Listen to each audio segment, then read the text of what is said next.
Welcome to the Fragrance Night. Hey, today we're going to talk about iris fragrances, and there are three different houses that we're going to discuss.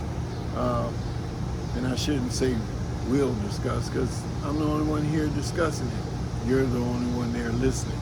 So anyway, the first one we're going to talk about is from the house of Van Cleef and Arpels, and this one is called Bois the Iris. And in this one is from the Extraordinaire collection. This came out in 2009, and this is from the perfumer Emily Copperman. And in this is at the top there's a salt note, so it's a little marine scent to it. And then in the heart you got the iris, makes it a little powdery. And then of course in the base there's the vetiver and ambergris. But now there are other fragrances that uses that salt note. One that comes to mind is the Xerjoff 40 Knots. And then the other is the Joe Malone Wood and Sage and Sea.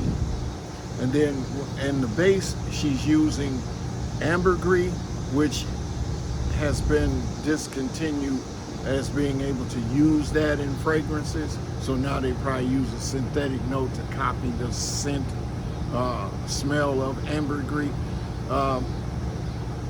Coming close to what it should smell like, you might have smelled Francis Kurkdjian's Baccarat Rouge 40. But if you really truly wanted to smell ambergris, probably in its day that you could use it, I would say Cleef Irish Tweed 1985 version. You would probably at the time could use real ambergris, and not so today. This fragrance has been compared to Dior Homme Intense.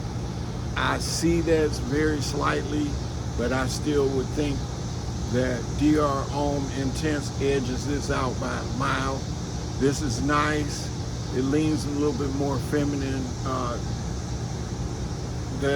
But the standard bearer for iris, we all know that old standby.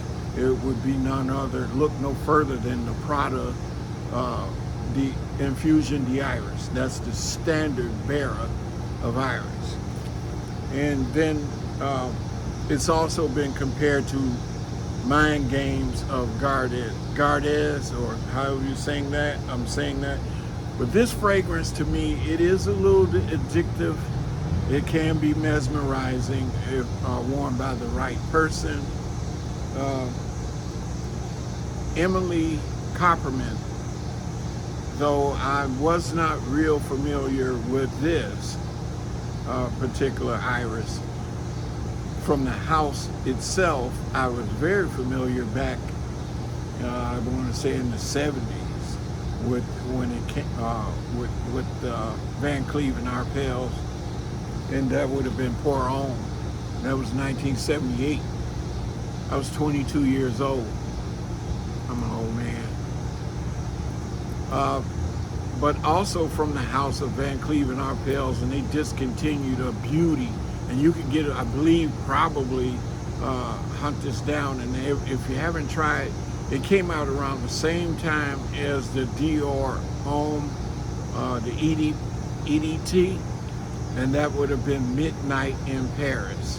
A beautiful scent. If you had those two, I would say you wouldn't have to have much else, and you baller. And then, but I am familiar also from the house, which was called Moonlight Patchouli, which came out in 2016. So that's what I get out of this. Like I said, it's sweet. You do catch, I would think they got some jasmine in here, and I would bet there's some form of vanilla in here, to my nose. Then moving right along, we're going to talk about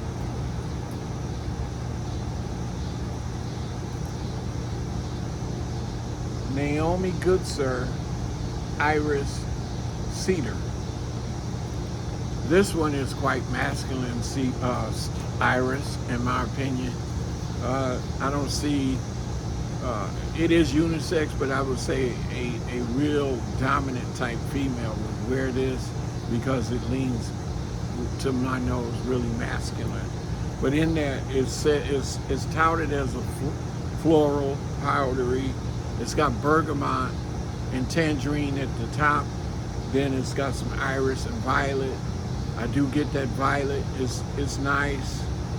And then in the base, it's got some tobacco and that amber, and that's probably why it's leaning more masculine to my nose, is because of that. It has cistus, which is also known as labdanum, and that's kind of a spice. And so, but this particular perfumer is Julien Rasquinet. And I don't have to say any more about Julien Rasquinet.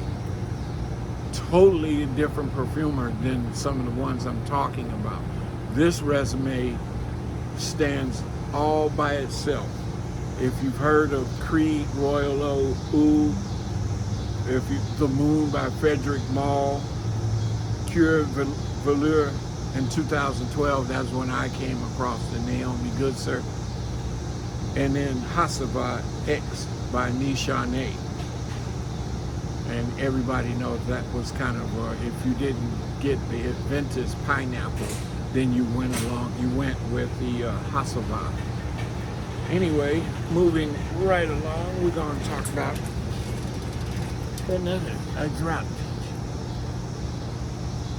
And that is Affiessense. And this time we're saying Cedar Iris, turned around. The other was Iris Cedar. Now it's Cedar Iris. Could be, I don't think that would have been because of a patent idea, but hey, copyright, I don't know. But this was created in 2015, and it's a woody, powdery fragrance. And it's Florentine Iris Absolute. And then there's Virginia Cedar, there's benzoin, there's Atlas Cedar, there's frankincense, there's Gaiac Wood, there's Texas Cedar and Myrrh. And this was by Nicholas Bonneville. Yeah, I wonder if he's related to the Pontiac family of Bonneville. Anyway, this one is quite woody. I'm not a real big woody guy, so that one definitely would be a no for me to add into my collection. I'm gonna gift my wife this one because I just wanted to see what it smells like. I believe it'll do a lot better on her than me. And then the Naomi Goodsir, I do like, but I don't think I'm gonna add it. I think I may revisit the Cure Velour, which was a leather fragrance. I think I'll probably revisit that and see if that might go into my collection. By the way, my scent of the day, excuse the noise in the background, there's some moving things. But what I'm going to probably, my scent of the day is 1957, which I did a review on yesterday. And that was by Chanel. That's the exclusive line. But what is your favorite Iris fragrance? I do have some other Iris-based fragrances. I'll probably pull out my top 5 or top 10. I don't usually like to do it that way. I usually like to say the holy grail of irises in which I found. But I got a musk that'll be coming at your way that I'm gonna have to go over the weekend. I do have some others coming in that I'm gonna revisit. A Memo Paris African Rose, and I also have another one that's not coming to mind right now that's on the way, and I'm gonna review it. But that African Rose, I came across that when I was back home in Michigan, and it was a really, really nice. I should have pulled the trigger. It was a little bit more than what I wanted to spend at that time when I was visiting Neiman Marcus in Troy, Michigan, to Somerset Mall. If you ever get out that way, they got it all.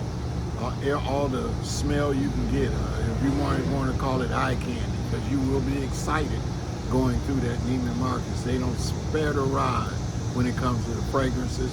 They will hit you with a lot of samples and you didn't even buy anything. And then just because they know they got it going on.